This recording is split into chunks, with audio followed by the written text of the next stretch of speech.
طالبانو بیا څه کړي دا ټول معلومات را سره په همدې ویډیو کې کتلی شئ. سلام ستړي مشئ. په اف جی پلس چینل کې درته ښه راغلاست وایم. اف جی پلس چینل تل ستاسو په چوپړ کې، نو همدا اوس درسره چینل سبسکرایب کړئ. طالبان وایي د کابل د هوایي ډګر د عملیاتي چارو لپاره د څو بهرنیو شرکتونو سره خبرې کوو.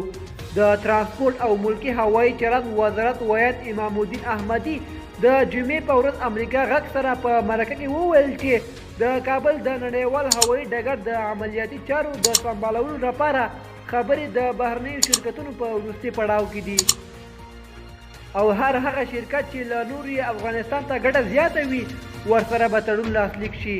ښاغلي احمدي وویل چې د هیوادونو نومونه اخیستل به وړاندې له وخت څخه وي. قرارداد کیږي د شرکتونو سره چې په نړیوال سټانډرډ باندې شرکت وي. دغسې یو شرکت سره قرارداد کیږي نو مختلفو شرکتونو سره موږ په خبرو لګیا یو. د تیرې چهارشنبې په ورځ د ترکیې د دولتي تلویزیون د دغه هیواد د جمهور رئیس رجب طیب اردوغان له قوله وویل چې یو ترکي شرکت او بل قطري شرکت به په ګډه د کابل د نړیوال هوایي ډګر چارې سمبال کړي.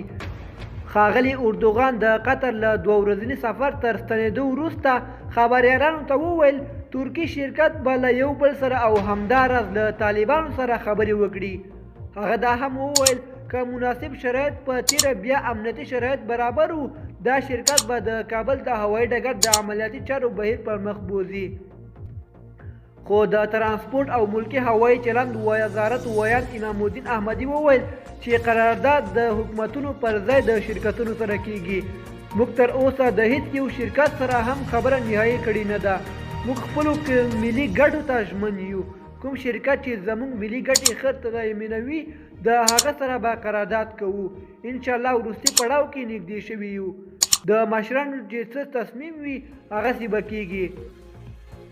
د مخه متحده عربي اماراتو هم د کابل د هوایي ډګر د عملیاتي چارو د تنظیمولو لپاره چمتووالی ښوولی و. اوس مهال د کابل نړیوال هوایي ډګر ته یوازې د ورځې په اوږدو کې الوتنې کېدلی شي. دوستانو زموږ د نن ورځې خبر تر همدې ځایه و. د نورو تازه خبرونو لپاره زموږ یوټیوب چینل در سره سبسکرایب کړئ. والسلام.